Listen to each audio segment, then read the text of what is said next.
Police તરફથી કેવી કાર્યવાહી કરવામાં? હું આપને જણાવવા માગું છું કે એપ્રિલ મહિનાના અંતમાં એક વીવીઆઈપી બંદોબસ્ત બચાવ જગ્યાએ આયોજન કરવામાં આવ્યો હતો વીવીઆઈપી બંદોબસ્તનો.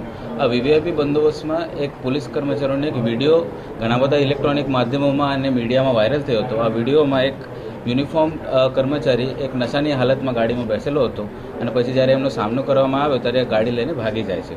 આ ઘટનાનો તુરંત જ ઉપરી અધિકારીઓ દ્વારા ભુજના તુરંત સંજ્ઞાન લેવામાં આવ્યો હતો અને એમની બ્લડ ટેસ્ટ કરીને એમના ઉપર પ્રોહી એક્ટ અંડર એમના ઉપર એફઆઈઆર દાખલ કરવામાં આવી હતી.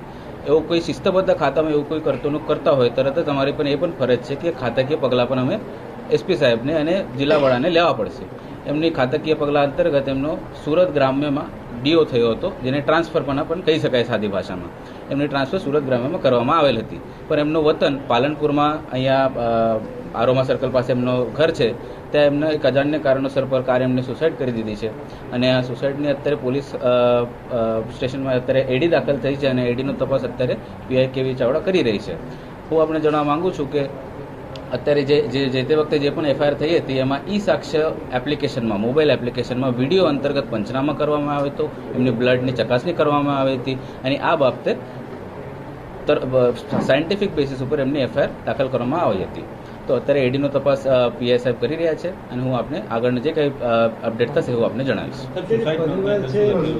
પરિવાર છે મૃતદેહ સ્વીકારી નથી રહ્યો, કયા કારણસર એફઆઈઆરની માંગ કરી રહ્યો છે એસપી, પીઆઈ, મેડિકલ ઓફિસર પર.